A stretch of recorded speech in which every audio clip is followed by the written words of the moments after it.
الصوارم كي تسترد المظالم حتى الأراذيل ساموا رسول أهل العزائم فالقول قول الصوارم كي تسترد المظالم حتى الأراذيل ساموا رسول أهل العزائم فالقول قول الصوارم كي تسترد المظالم حتى الأراذيل ساموا رسول أهل العزائم ما دنسوا لحمانا لو طوقته الضراغم حثالة البغي صالت فأين عهد الحواسم ناسوا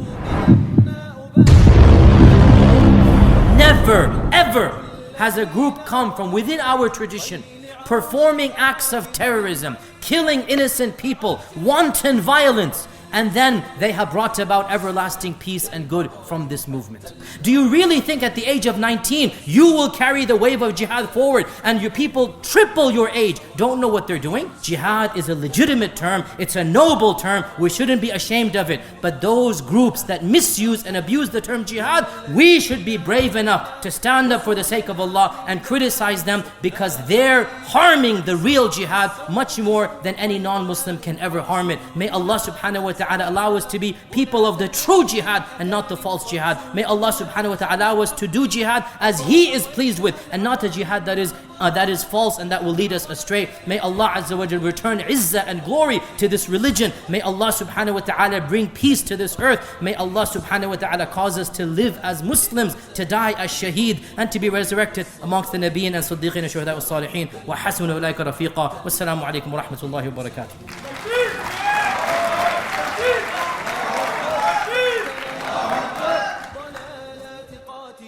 وصاغ من بعض قوم جيلا مع الفجر قادم فحطموا رأس باغ وذللوا كل ظالم حربا على كل حرب سلما لكل مسالم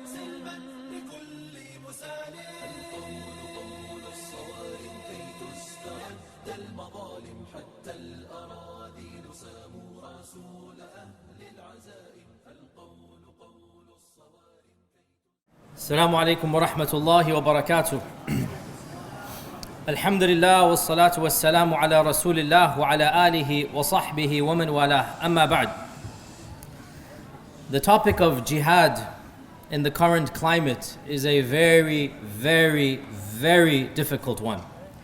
It is a topic that no matter what you say or how you say it or who you say it to, you will bring a lot of attention, you will bring a lot of criticism, and you're not going to satisfy everybody.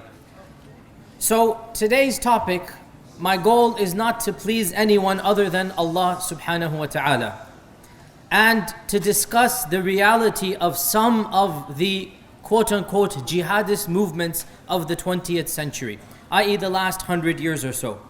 And this topic is especially relevant and especially emotionally charged in light of all of the transgressions that are taking place in the Muslim world. We see so many governments, we see so many powers attacking Muslim lands. We see so much oppression and dhulm, injustice. And someone seems to stand up and fight against that injustice. And therefore it is natural that our sympathies are sometimes with those who are fighting against oppression. Our sympathies are sometimes with those who are fighting against injustice. But the fact of the matter is that it is possible to fall into injustice even as you fight against injustice. And the wise person is the one who can point out the problems, the inconsistencies of both methodologies while remaining firm to the truth. In our religion, just because you're a Muslim doesn't mean everything you do becomes legitimate and right. In our religion, just because you say La ilaha illallah, it doesn't justify everything that you're doing. And if someone points out some mistakes of Muslims, this does not mean that they're siding with those who are opposing Allah and His Messenger.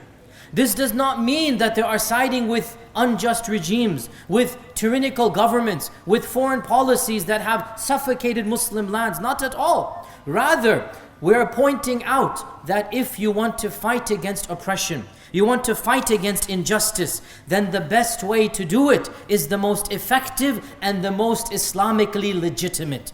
Both things have to be taken into account. What is Islamically allowed and what is not allowed. And I also want to make a very important disclaimer here, that this talk has nothing to do with our brothers and sisters who are fighting against oppression directly.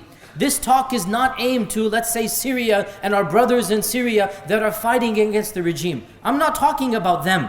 I'm talking about people who, and my criticisms in today's talk are going to be about people who are targeting those who have nothing to do with injustice.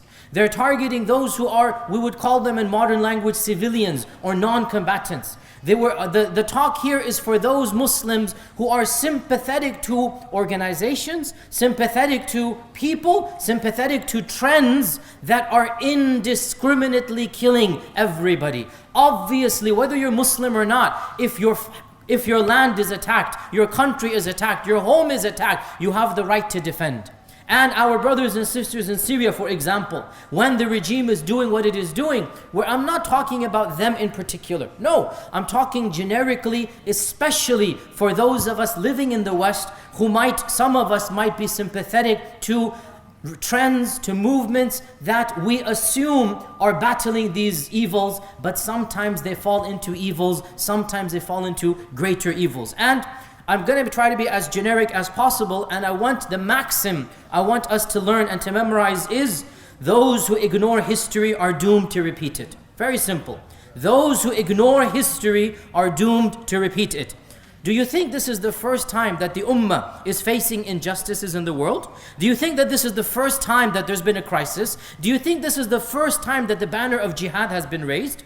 Do you think this is the first time oppression is being challenged? Of course not. So why don't we look back and see at other movements 50 years ago, 100 years ago, 30 years ago that also attempted to challenge injustice. And we can now analyze their mistakes and make sure that we don't fall into the same mistakes as we battle against injustice. Brothers and sisters, to be explicit and crystal clear, we all know that the root cause of quote-unquote Islamic terrorism, the root cause of Islamic terrorism is the legitimate political grievances that these people have. We're all angry at the Palestinian crisis. All of us are bleeding for what is happening in Palestine. We're infuriated at how so many countries are treating our Muslim brothers and sisters. So the question is not whether the West is doing an injustice in Palestine. The question is not whether, the Israeli conflict is this and that, or the question is not whether the foreign policy of Afghanistan, the drone attacks. We are all opposed to the false invasion of Iraq. We're all opposed to the indiscriminate killing of our brothers and sisters in Afghanistan. The question is, what do you do here in Norway? What do I do in America? What is our response to that violence, to that dhulm, to that injustice? Should we follow the path of those clerics and those people who preach, we have to wage jihad against everybody in the world? All of Norway, because they have, 5 peacekeeping troops or 20 somewhere in the world, all of Norway becomes guilty. In America, we have such people that they say, because of the drone attacks in Afghanistan, we can bomb New York City. And they say an eye for an eye and a tooth for a tooth. And this is their mentality. I am criticizing this mentality. I want to be explicit here. Let nobody ask a ridiculous question at the end. I am not talking about our brothers and sisters in Afghanistan attacking those who are attacking them. I'm not talking about our brothers and sisters in Palestine, in Kashmir, fighting against the troops that are killing them. Of course, every human being in the world, when his family, when his children are attacked, when they're deprived of basic rights, of course they're going to stand up and fight back. I'm not talking about that. I'm talking about me and you right here in Oslo, in America, in New York, in Houston, where I am born and raised. Do we just go and start killing people? The Boston bombers. This is what I'm talking about. The bombers in Boston, they were Muslim. They claim to be Muslim. We don't deny their Islam because of this deed. Was that deed legitimate or not? That is the question I'm talking about. I am not talking once again about Afghans defending their land against troops that have invaded. That's a separate issue, separate topic, nothing to do with my topic today. So I want to be very clear here. The topic here is the indiscriminate killing of non-combatants, of civilians, of peoples in lands that by and large are not aware and are not involved of what is happening in foreign places. And I began this talk by talking about some of the characteristics of the first group in Islam that I would say exhibited extremist tendencies. And this group is the famous group of the Kharijites. This group is the famous group of the Kharijites. Now, for those of you who have never heard of this group, the Kharijites were the first splinter group in Islam. And they broke away from the Muslim community at the time of Ali ibn Abi Talib, the fourth caliph. When Ali and Muawiyah were having a war based on politics, not based on religion, and they disagreed based on politics, to save the ummah and not have another war, both Ali and Muawiyah agreed to a truce, to a ceasefire. The both of them are companions. The both of them understood this is not wise. So they agreed to a truce. They said, let's stop fighting, let's negotiate the way forward. These group that were later called Kharijites said that this is wrong. The fact that you've agreed to a ceasefire is wrong. Because, oh Ali, if you're on the truth, you have to kill the very last end of the other troop and finish him all off. And if you're not upon the truth, well then, you shouldn't have been fighting and the other group should win over you. In other words, they saw the world as black and white. Remember this point. They saw the world as black and white. You're either with us or against us fully. There's no in between. You're either fully upon the truth or else you're completely wrong, and there's no middle ground. And they broke away. And this group, known as the Kharijites, our Prophet Muhammad sallallahu alaihi wasallam, he predicted of them, and he gave us some characteristics about them. Now, these characteristics, listen to me carefully again. These characteristics, by and large, are still found in many of the quote-unquote radical jihadist groups in our times. Groups such as Al-Qaeda, groups such as the ISIS, we find these characteristics in them. Listen to me and listen to your Prophet Muhammad ﷺ with an open mind. And then you see for yourself, do these characteristics exist in these groups or not? What did our Prophet ﷺ say about the Kharijites? These hadith are in many of the books of hadith. The first one I'm going to quote you is the hadith of Abu Dawood, that our Prophet ﷺ said, there will be differences in my ummah. And a group of people, يُحْسِنُونَ الْقِيلِ وَيُسِيئُونَ الْفَأْلِ.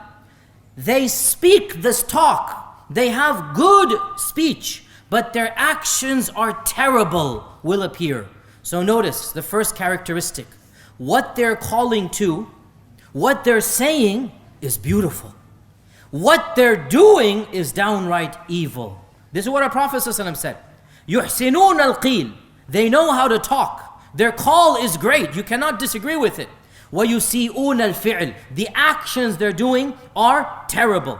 And they shall recite the Quran, but it will not leave their throats. Meaning, they seem to be pious, but they're not acting upon the Quran. They shall depart from this religion like an arrow goes through its prey. When you shoot an arrow, it goes through a deer. Like it goes through the deer, that's how they're going to leave this religion.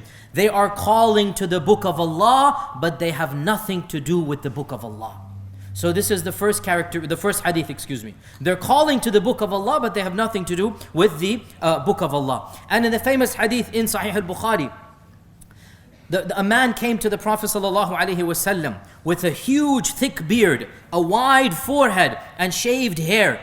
And the Prophet ﷺ was in the battle of Hunayn. He was giving the booty and the spoils of war to various people. This man came up and said, Ya Muhammad, astaghfirullah, this is how he's addressing the Prophet ﷺ. He's a Muslim, supposedly. He's addressing, Ya Muhammad, ﷺ, ittaqillaha wa a'dil fil qismah. Fear Allah and be just in distributing this money, meaning I want more than what you gave me. Fear Allah and be just in distributing this money. our Prophet ﷺ said, Wayhak, woe to you. Who else will fear Allah and be just if I am not fearing Allah and being just? If I will not fear Allah and be just, who else on this earth is going to fear Allah and be just? And some of the Sahaba became so angry and incensed, they wanted to execute him. And the Prophet said, no, let him be, don't execute him. But from this man's mentality will come, a group of people. You shall consider your worship and your prayer and your recitation of the Quran to be nothing compared to theirs.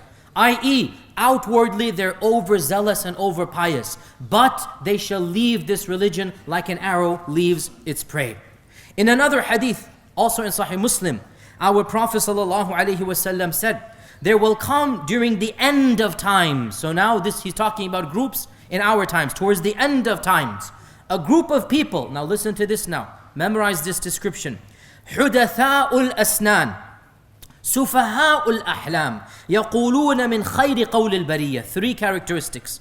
Number one, حُدَثَاءُ الْأَسْنَانِ. Young men. Young.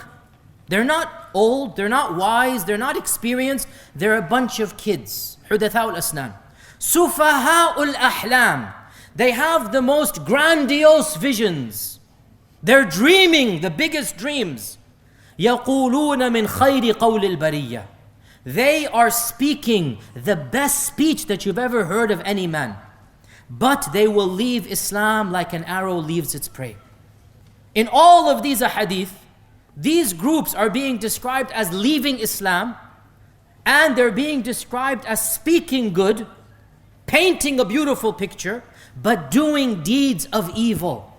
And this is the problem, that many people, when they listen to these groups, the speech is great. It's incendiary, it's moving, it's powerful, championing the rights of the oppressed.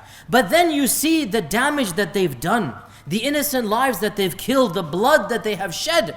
And it is difficult to connect that image with this image.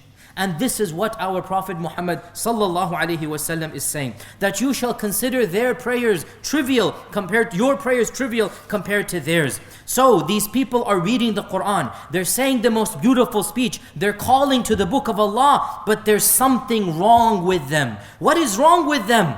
They're causing bloodshed, violence. Their actions, their deeds are not supportive of the Quran. Therefore, historically speaking, the Kharijites of old were the most eager to accuse other Muslims of nifaq, of hypocrisy, of kufr. They were the most eager to shed the blood of other Muslims. They were the most eager to fight other Muslims. My dear brothers and sisters, the Kharijites of today have the exact same characteristics. The first group to accuse any other Muslim, oh, because you don't support us, you're a hypocrite, you're a munafiq, you're working with the kuffar against us. The fastest people to pronounce judgments on others is this group. They're the fastest people to target Muslims before the enemies that are actually killing the Muslims. And when one of the Kharijites wanted to debate with Ali ibn Abi Talib and he had some flowery speech, what did Ali say to this Kharijite? Again, a very profound statement. Ali ibn Abi Talib said, this is kalimatu haqqin urida biha batil. What he is saying is true, but what he wants to do with his saying is evil.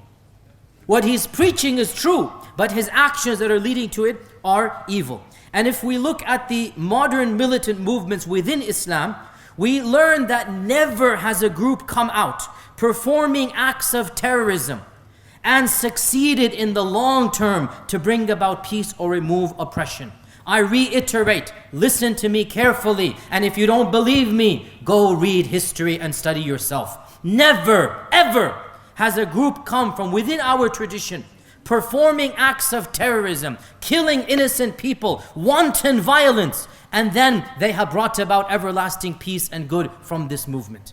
And in today's talk, I want to just illustrate 2 or 3 of these recent movements. So we talked about the early Kharijites, and in one hadith our Prophet ﷺ said that this group shall continue to resurface from time to time. Min hinin ila akhar. They'll continue to resurface until the day of judgment. So I want to talk about some of the groups in our recent times, in the last 30 years or so. And the last 30 years, I have been alive throughout all of these incidents. Even if I was a child when some of these happened, this is during my lifetime. We're not talking about 1800s, 1700s. We're talking about 1970s onwards.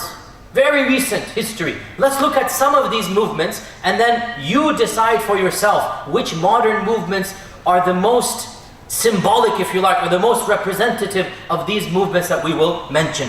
The first movement, and the one that I have actually spoken a lot about in a lot of detail, and wallahi one of the most scary and dangerous movements in our recent history, is the movement of Juhayman ibn Sayf al-Utaybi from Mecca. Well, he's from Riyadh and then he moved to Medina and then he did what he did in Mecca. Many of you might not be aware, one of the saddest incidents in our recent Islamic history was the hijacking of the Kaaba itself. It's so bizarre. When I first say this story, people think I'm making it up. If you don't know this, ask your mother and father. Everybody knows who was alive in 1979. Everybody who was an adult in 1979 and a Muslim knows of this story. The Kaaba itself was hijacked. It was held hostage. The Kaaba. Not by a group of pagans, not by a group of idol worshippers, not by a group of kuffar, by a group of ultra-fundamentalist fanatics that were so quote-unquote righteous and pious that many of the senior scholars alive at the time did not know what to make of it. Why? Because they thought these people were good people. They thought these people were righteous people. And this is why it's so scary, that there is a fine line between fanaticism and between righteousness. There's a fine line between fanaticism and righteousness. And that line is sometimes difficult to distinguish, even for people of great knowledge and great stature. Who is this man, Juhayman? To be very brief, and I've spoken about this in a lot more detail, and I've also presented academic papers about this individual and his thought. Juhayman lived an average life. He joined the National Guard as a young man, and he became more and more religious. As he became older, he eventually quit the National Guard, and he's living at a time in the 60s and 70s when Saudi Arabia is for the first time experiencing money, materialism. And he sees in front of him all of the wealth pouring in. And he sees the changes in lifestyles. He sees people now living the life, building big mansions. He sees non-Muslims coming in, engineers, doctors, and their lifestyles also now being imported. And there was a time in Arabia when alcohol could be available. It wasn't as strict as it is now, that you could purchase alcohol. Music and television is now being introduced for the first time. Now this is a very Bedouin, very closed culture. Perhaps it still is in many ways. It's a very closed culture. And now in the 70s, for the first time, television was the 60s, excuse me, but for the first time, there are women without hijab on television. There is music coming on television. And this is enraging him. It's incensed him. He quits his job and he moves to the holy city of Medina, and he begins a grassroots movement, which was called the movement of accountability, ad-da'watul muhtasiba, the movement of accountability. And the movement was popular amongst the masses, and it would go preaching and teaching door to door, masjid to masjid, and it would also try to enforce law on people. So a number of times when he would come across a music store in Medina, there were music stores in Medina, may I shock you and say there are still music stores in Medina, but there were music stores in Medina, and he would find these stores and he would break the glass and take the stuff and destroy it and then move on. Now, technically, whatever you believe about music, it's not your job as an average Muslim to go break into a store and destroy the property. It's not your job, but he took it on himself, that this is my job now, to go and destroy music and other things of this nature as well. And he started criticizing the Saudi government, the royal family, for what he perceived to be the excesses of the government, for the lifestyle of the princes and the playboys and whatnot, and what is happening to our society. Our religion is becoming bad and whatnot. And eventually in 1976, Juhayman decided to start a smaller, private, secret movement. And this movement, he called it the Ikhwan, nothing to do with the Ikhwan of Egypt. This is nothing like that. This is just a smaller cult type of movement and he moved to a small village outside of Medina, and he began training in military expeditions, in warfare, in training people how to use firearms. And this was outside the city of Medina, and obviously the city of Medina has the very famous university that I'm very, very proud and humbled to be a graduate of, the Islamic University of Medina. I studied there for 10 years, a bachelor's and a master's, and some of my own teachers were alive and contemporaneous to this movement of Juhayman, and I heard many, many stories. For some reason I always had an interest in this story, and so as long back as I can remember, I'm always asking my teachers about stories. So I know a lot of the internal stories that you're not going to find in the newspapers and whatnot from this story. And some of my own teachers knew people that were a part of Juhayman's movement. One of my teachers was a friend of Juhayman, actually was in his house a few days before the Meccan attack, and he didn't know what Juhayman was going to do. In any case, Juhayman started preaching a new theology that was very top secret. What is that top secret? The theology was, we now have the Mahdi in our midst. His brother-in-law became the Mahdi. We have the Mahdi in our midst. And this Mahdi shall overtake the Haram, shall destroy the forces that are sent against him, and we shall establish peace on this earth. We shall eliminate the evil of the Saudi royal family, we shall eliminate the evil of Saudi Arabia, and there will be peace on earth. What is the means for this achievement? We need to go straight to the Kaaba and take control of the Kaaba. Why? Because there's a hadith in Abu Dawud. In fact, it's not just Abu Dawud, it's also in Bukhari and others, that our Prophet ﷺ said that a man, the Mahdi, shall flee from the oppression and seek refuge in the Kaaba. And armies will be sent to destroy or to kill him, but Allah will cause the earth to swallow those armies up. Now this is the hadith. What did Juhayman do? He wanted to make a real-life movie out of the hadith. He wanted to make a script out of the hadith. And he decided, why don't I play the actor of the Mahdi? Or my brother-in-law play the actor of the Mahdi. And Allah will then execute the script on my behalf. And this is not allowed in Islam. You don't execute the hadith of the Prophet upon yourself as if he meant you. And in fact, many of the ahadith don't apply to him, because the Mahdi shall flee, not take the Kaaba hostage. The Mahdi won't have an army. He had 600 people, armed guards taking the Kaaba hostage. The Mahdi will not kill any innocent people, and Juhayman killed at least 100 people. So the point being that he thought he's implementing the hadith. So what did he do? On the 20th of November in 1979, which corresponds to the 1st of Muharram, 1400. So he wanted to be at the beginning of the Islamic New Year. Why? Another hadith. What is that hadith? At the beginning of every 100 years, Allah will send a renewer, a mujaddid. So he thought, let me use the hadith of Abu Dawud and the hadith of the mujaddid. Let's put them all together. On the 1st of Muharram, 1400 Hijrah, I will attack the Kaaba or take the Kaaba hostage. So what he did was, before Salat al-Fajr, he entered the Haram, and he entered the Haram with biers, the funeral pyre, the funeral processions of the coffins. But instead of dead people, those coffins actually had machine guns in them. And in those days, there was no checking at the Haram door. All of this checking in Saudi Arabia began after 1979. In those days, there were no armed guards in front of the Haram. Who could ever imagine somebody would attack the Haram? In those days, Saudi Arabia was a very different place. So, Juhayman enters with dozens of these funerals, fake funerals in different areas, and his followers congregate. There was a basement in the Haram, and after Salat al-Fajr, Juhayman positions himself behind the Imam. As soon as the Imam finishes, it was actually Sheikh Subayl.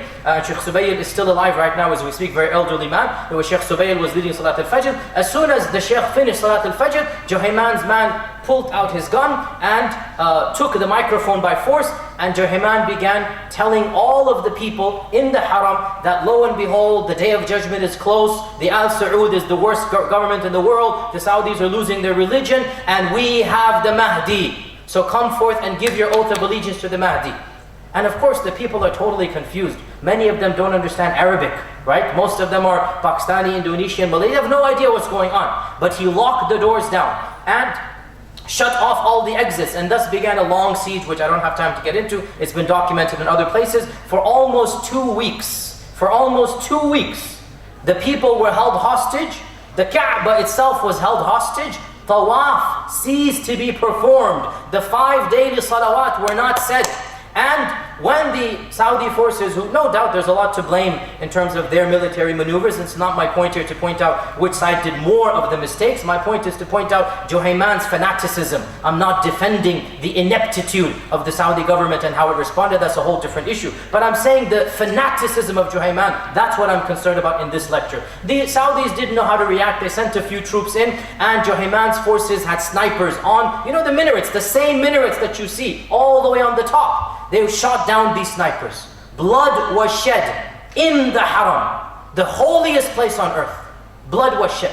And the Saudis did not know what to do, turned into a siege. Eventually, after 2 weeks and over 100 people dead, the Saudis just stormed into the haram with tanks. The staircases you walk up, tanks went up. The doors you see, tanks pulled open those doors. Grenades were thrown. There was a shootout in the shadow of the Kaaba. It is estimated, nobody knows the truth, that around 500 to 600 people died in front of the Kaaba. And Juhayman and his followers were eventually caught. The Mahdi was shot in the attack. Some rumor that Juhayman himself shot him. And Juhayman was captured alive, and he was executed in front of the people in public after the trial and whatnot. And there is video, there is pictures. You can see Juhayman on YouTube. Google it or YouTube it. Juhayman Makkah takeover 1979. You will see videos of Juhayman being captured. And wallahi, you see him. And I swear by Allah, I don't care what anybody says, you see the characteristics of the Kharijites right in his eyes. The fanaticism. This is a man, he thinks he's going to bring about peace by holding the Kaaba hostage. This is a man, he thinks he's going to change the corrupt ways of the Al Saud by doing even more corrupt things, killing people in the Kaaba. But you know what's scary? And wallahi, this is scary. And when I say this, some of the brothers, some of the mashayikh, they get irritated. Yasir, why do you talk about these things? You know why I talk about them? Because these are lessons to be learned. We see the same thing now. What is scary about Juhayman? Senior scholars were duped by Juhayman. Senior scholars believed Juhayman to be righteous. Senior scholars were hesitant. What do? We know this person. A person that I love dearly, Shaykh ibn Baz rahimahullah ta'ala, this was his student. And when Juhayman was imprisoned before for the music stuff and the television stuff, Shaykh bin Baz himself wrote letters of shafa'ah to get him out of jail. Oh, he's just an overzealous kid, it's all right, he's not that bad. He himself wrote letters to get him out. Obviously, Shaykh bin Baz did not approve of the haram takeover, but what does that show you? It shows you that fanaticism exists in people that might otherwise appear to be righteous, even to our scholars. Many of my teachers, when I spoke to them about Juhayman, I swear by Allah, some of them would begin to cry. Why? Because they remembered their close friends who were killed in that incident. They remembered people that were a part of Juhayman's movement. One of my teachers, he said, most of the people, listen to me carefully, most of the people who joined Juhayman's movement were huffaz of the book of Allah subhanahu wa ta'ala. Think about that. They were genuinely religious. They thought they're doing something good. I know another famous person that you also know him, that he was a young student in Medina at the time, and believe it or not, there was one American in Juhayman's group. One American in Juhayman's group. And this American brother, he knew that other American. And this American told him, my friend and teacher, why don't you join us as well? We're doing something big. He didn't tell him what. Why don't you join us? We're going to Mecca, just, we have a big plan. And my friend and teacher, he prayed istikhara and he said, I never felt as negative about anything in my life than I did that day. So I said, you guys go, I don't know what you're doing. And alhamdulillah, it turned out that that's what happened, right? The point being, righteous people, other famous scholars, Shaykh Badiuddin, whoever knows him, righteous scholars, his son was with Juhayman's movement.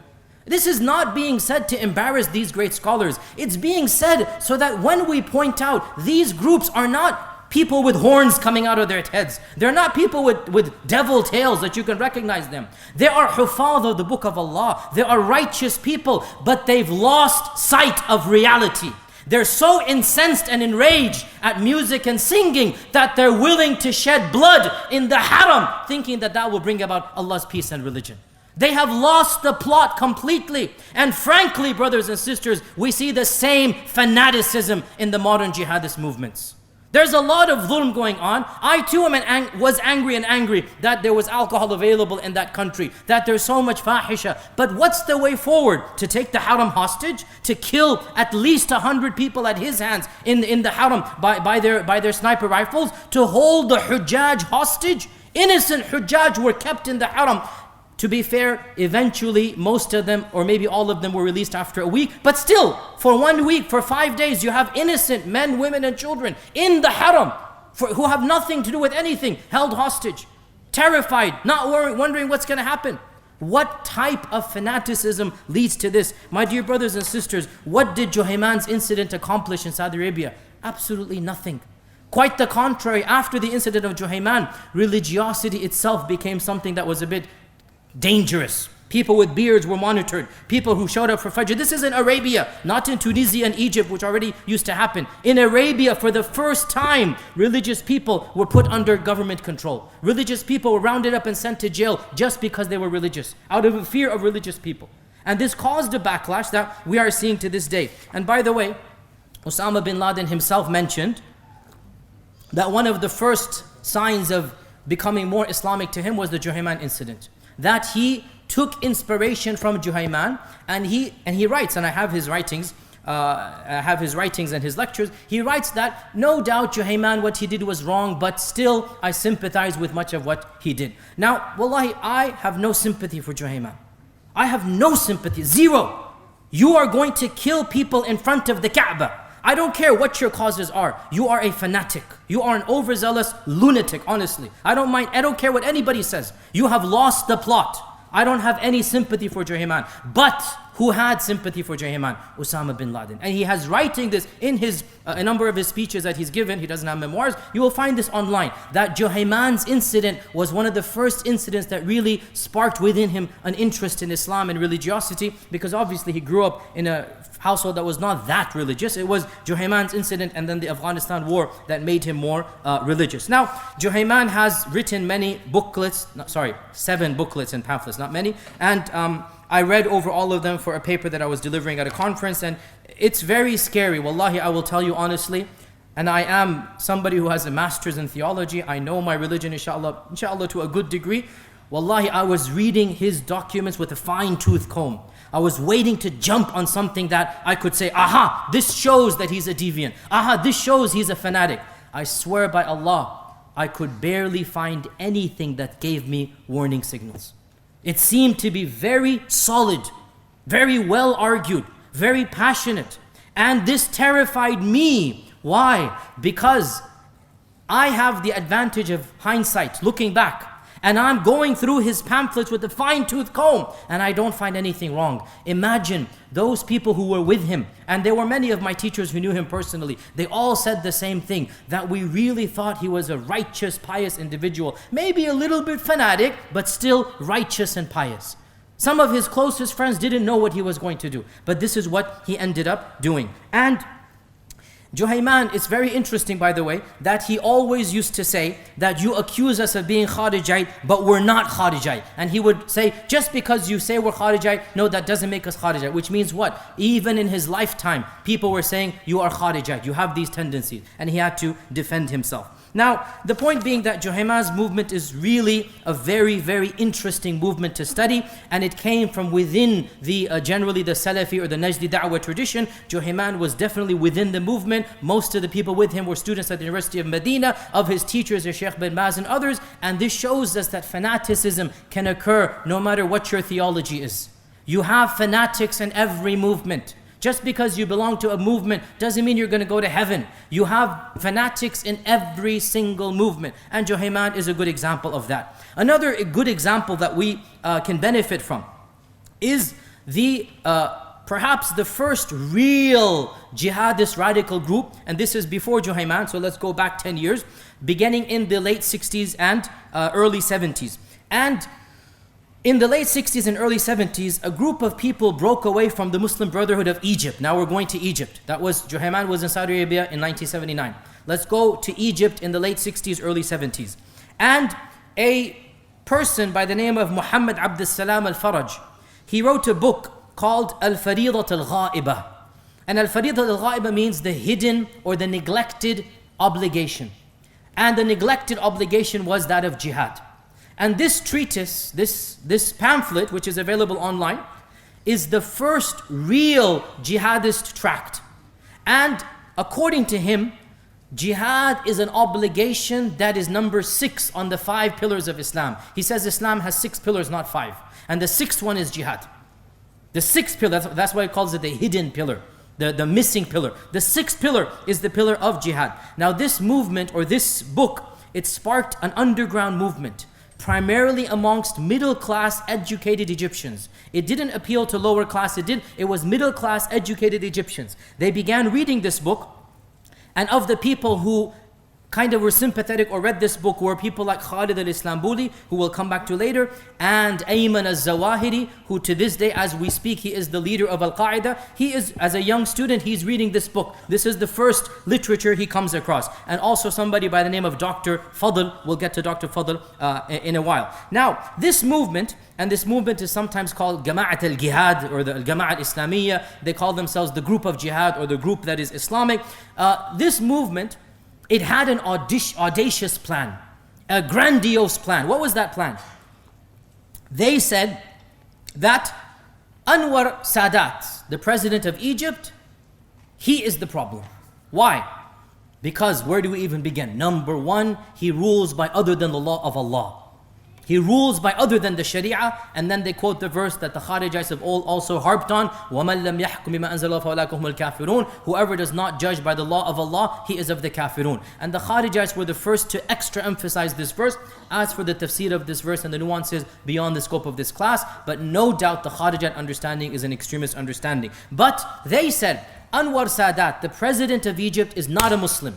Why is he not a Muslim? They have a long list. Number 1, he doesn't judge by the Sharia. Number 2, he recognizes the state of Israel. Number 3, he persecutes religious people. And the list goes on and on and on. So they become judge, jury, and executioner. They decide in their basements that he's not a Muslim. They decide he has to be executed. They decide they will execute him. Judge, jury, executioner in one. So Al-Jama' al-Jihadi, they began to plot and plan. And it just so happened that a senior member of the National Guard. Now the National Guard is like the elite army of Egypt. The National Guard is like in America we have the Marines or something. I don't know what you guys have in Norway. It's the elite of the army. A senior member of the National Guard by the name of Khalid al-Islambuli.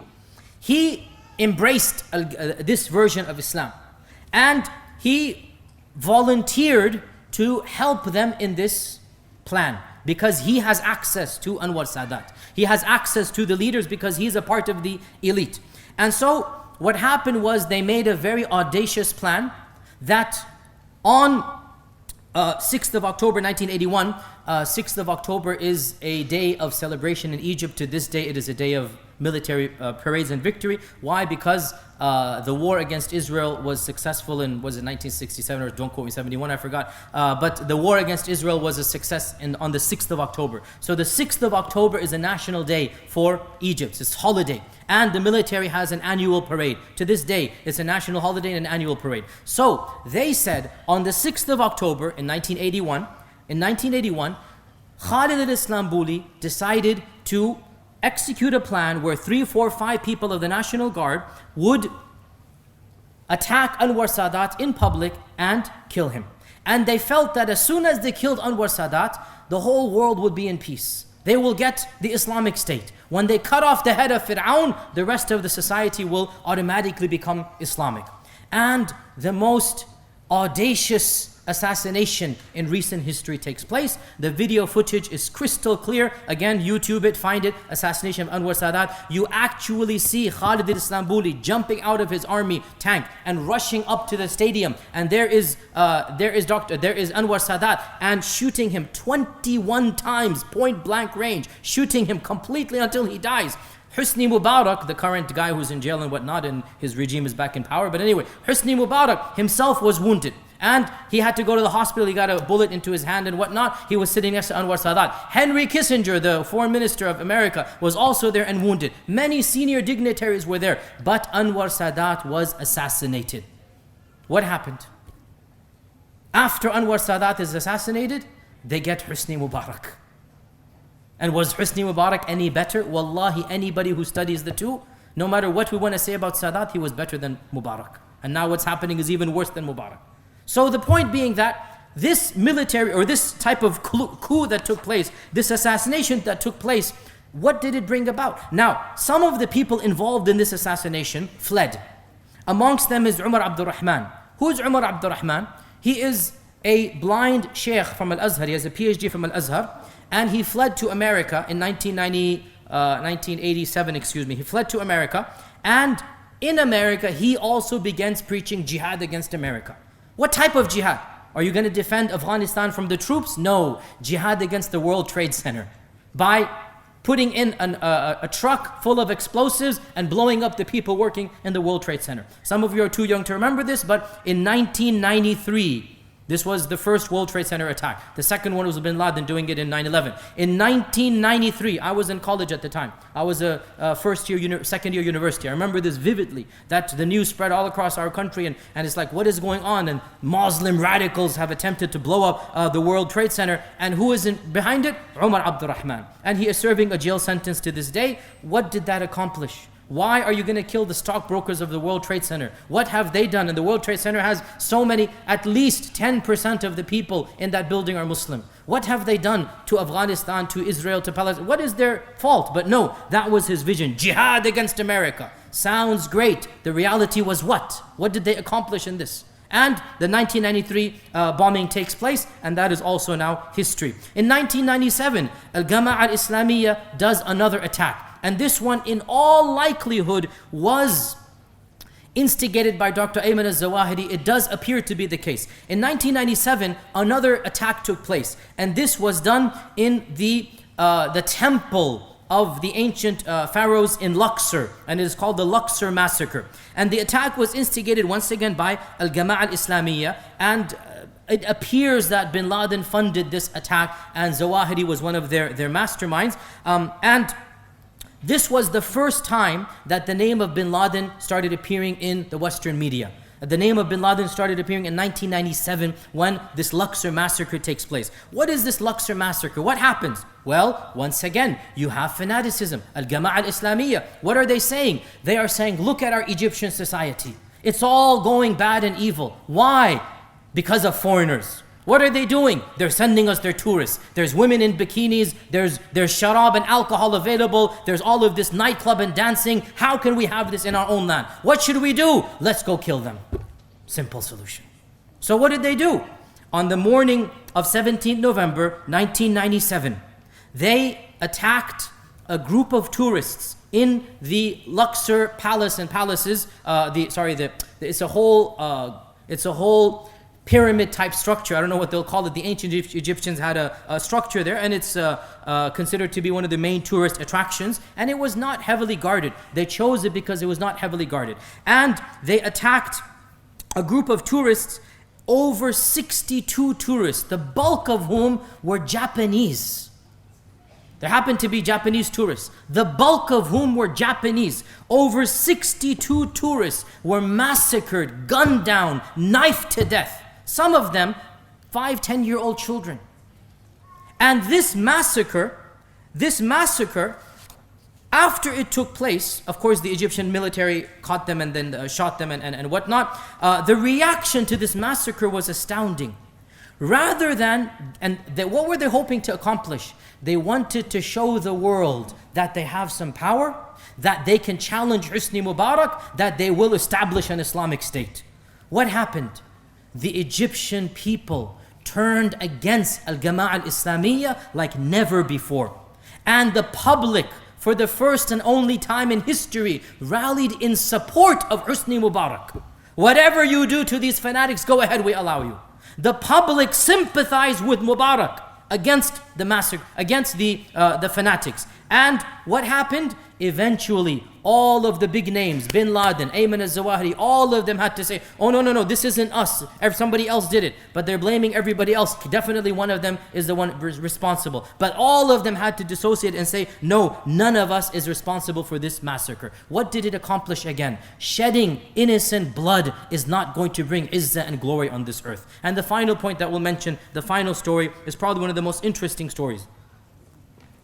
And that is the story of one of the main leaders of Al-Jama'ah Al-Islamiyya by the name of Sayyid Imam Al-Sharif, and he's called Dr. Fadl. He's called Dr. Fadl. He's popularly known as Dr. Fadl. And Dr. Fadl was a classmate, a colleague of Ayman al-Zawahiri in medical school in the 1960s. You know, Ayman al-Zawahiri is a medical doctor. Dr. Fadl was a colleague of his. And in the 1980s, both him and Ayman al-Zawahiri migrated to Afghanistan. And they got involved with jihad and the Bin Laden movement over there. And he remained in Afghanistan throughout the entire Soviet occupation. He participated in expelling the Soviets, and eventually Dr. Fadl becomes the scholar of the Al-Qaeda movement in the 80s. This is before 9/11. Dr. Fadl becomes the main intellectual spokesperson. Why? Because he had a better education, he has more scholarly, he had better writing skills than Dr. Zawahiri, Ayman al-Zawahiri. So he wrote a very famous book. It is still available. It is called the Encyclopedia of Jihad. And this book is considered to be the main encyclopedia of the texts of jihad, the ahadith of jihad, the Quranic verses of jihad, the tafsir of jihad. It is in multiple volumes. This is Dr. Fadl, not Dr. Zawahiri, Dr. Fadl. And eventually when the jihad in Afghanistan finished, he then moved to Yemen. He started practicing medicine, and he's just living his regular life. Now what happens? 9/11 takes place. And Dr. Fadl has now completely breaks away from the jihadist movement. And 2 years ago, he wrote a book that is called Tarshid al-Jihad, which really means reclaiming jihad and guiding it in the right manner. Jihad has lost the plot, he's saying, or the jihadist movements, I should say. The jihadist movements have strayed. This book is meant to bring them back to the right path. Now, why is this book so important? Well, because you can accuse me and other people of not talking the talk and walking the walk. Who are you, O Jasir Kadhi, to criticize these jihadist movements? What have you done? You are sitting in your air-conditioned hall speaking to a bunch of people that have 3 meals a day. What have you done to show that you're worthy of criticizing? And this, wallahi, I've been told this by so many young, overzealous brothers, and they're always young, overzealous brothers. You never find a 50-year-old in their ranks. You never find a wise, mature person. You never find somebody who's dedicated his life to Islam. You always find a 19-year-old overzealous person who's just discovered Islam yesterday, and he thinks he's holier than everybody else. These young brothers come to me, and I've heard this myself with my own 2 ears. Who are you to criticize them? At least they're doing something. I've heard this so many times. Okay, don't listen to me. Listen to Dr. Fadl. Dr. Fadl is their senior cleric. Dr. Fadl participated for more than a decade in Afghanistan. Dr. Fadl was a personal friend of Bin Laden and Ayman al-Zawahiri. After 9/11, he writes this book called Tarshid al-Jihad. And so this is coming from a real jihadist, not some pacifist, not somebody you can accuse of being an American servant or lakai or whatever. This is coming from somebody who has lived the life. What did he write? He accuses the jihadists of many things. He says that these people don't understand the reality they're living in, that they don't take current circumstances into account. He said that the jihadists are so incensed with doing jihad that they sometimes live evil lives. They're willing to acquire money by any haram method if it will finance guns. And we don't acquire money through haram. They said they're justifying the spilling of innocent blood. And he writes, there is no crime in the Sharia after shirk that is more severe than the spilling of innocent blood. He said that people in this movement typically don't have any Islamic knowledge. Pause here, think about it. Where are their clerics? Where are their ulama? Where are their mashayikh? Bin Laden and Zawahiri, these are self-taught people. They learned Sharia on their own. They have not studied 10, 15, 20 years. They are not bona fide scholars. They are self-taught. Look at any other person who is famous in their ranks. Abu Muhammad al-Maqdisi, Abu Mus'ab al-Suri. Who are these people? Where have they studied? What are their credentials? They are self-taught. They pick and choose and paste and cut.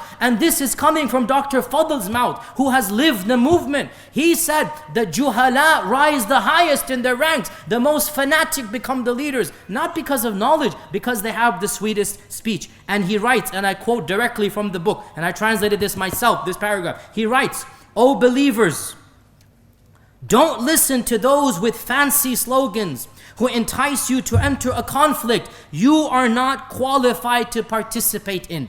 And what is the point in killing one of theirs when they will come back and kill 1,000 of yours? What is the point of destroying one building of theirs when they will bomb 100 of yours? What have you accomplished? End quote. Think about what Dr. Fadl is saying. Think about what he's telling you. What is the purpose of pricking them with a pin when they will throw a bomb back at you? Forget Islam, think common sense even. What is the purpose of getting involved in these militant movements when no good has ever come out of them in the history of Islam? Yes, there's something called legitimate jihad. Nobody's denying that. But what these groups are doing is not legitimate jihad. This is not what I am saying. This is what Dr. Fadl is saying. This is what people far superior and senior to me are saying. It never ceases to amaze me, brothers and sisters, how shallow the militants are. What do they think will be accomplished? What do they think is going to happen? They never think 2 steps ahead. It's always 1 step. Kill, kill, kill. Bomb, bomb, bomb. Well, then what? What's going to happen after that? What did Juhayman think was going to happen when he held the Kaaba hostage? How did he expect his band of people to be freed? What did Jama'at al-Islamiyya think when they assassinated Sadat? Who would take over? One of their own? No, somebody much worse than Sadat came. What did they think when they massacred a bunch of tourists? What did this man in America think when he's gonna, the 2 brothers, when they blew up the people in Boston, the Boston Marathon? Do you think people will love Allah and His Messenger, will embrace Islam, will support your movements and causes? Wallahi, your movements and causes have been harmed more by your innocent blood and the shedding of it than anything the foreign policy has ever done. The religion of Islam has suffered more in the eyes of the people by your own fanaticism than by anything else anybody else has done. Think about the long-term effects. You have made life more difficult for Muslims in your lands, and the foreign policy that you are championing, now people are sympathetic against it.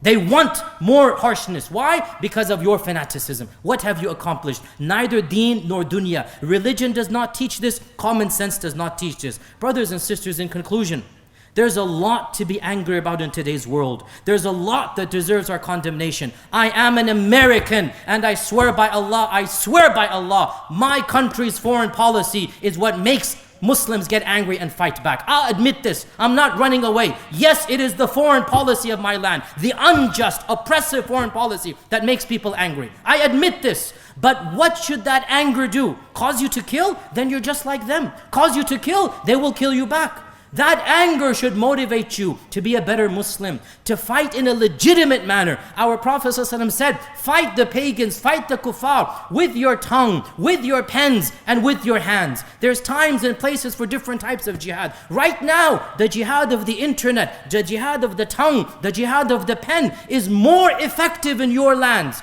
Again, I'm speaking to you. Don't tell me the brothers in Syria, they have a different verdict. You right here in Norway, what can you do? Spread the message of Islam. Tell people about the Palestinian crisis. Tell them what's happening. Educate the people. This is your jihad, and it is a legitimate and valid jihad. Be angry, brothers and sisters. Be angry at every single drone that falls on innocent people in Afghanistan. Be angry at every innocent prisoner that is thrown into American jails. Be angry at our sister Afia Siddiqui, and she is being jailed in America in such a manner. Be angry at Guantanamo. Be angry at Abu Ghuraib. The list goes on and on and on. But don't let your anger drive you crazy.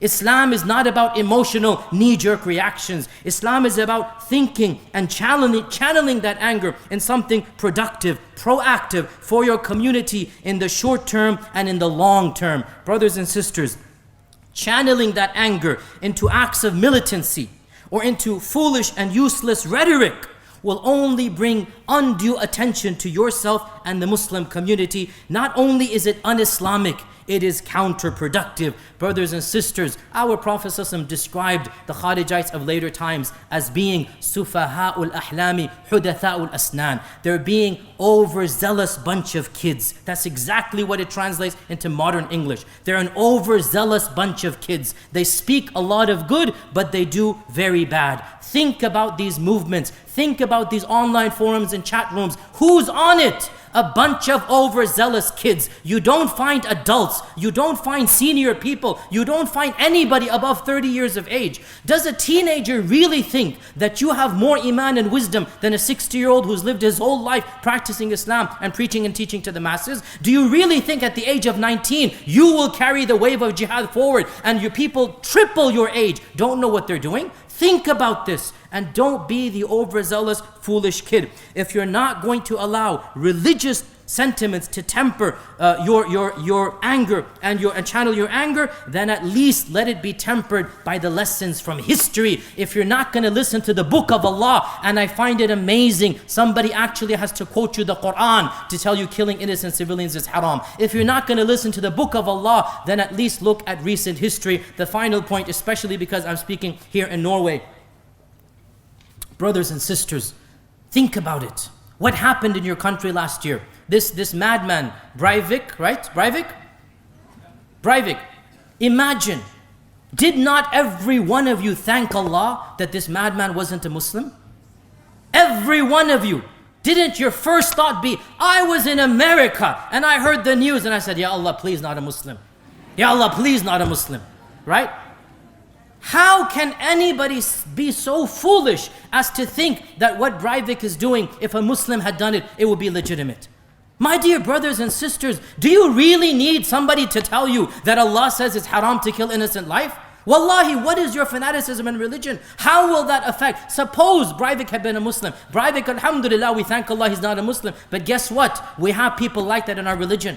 We have fanatics like that. The Boston bombers, they did the same thing. The Faisal Shahzad guy in New York Times, the same thing. The underwear bomber, Abdul Muttalib, the same thing. They have the same mentality. They think by killing, some good will come. What good will come? Imagine if this guy Breivik had been a Muslim. Where, I swear, you would not invite anybody. You can't have a conference anymore. Khalas, Islam is now underground in Norway. And would you blame them? Honestly, would you blame them?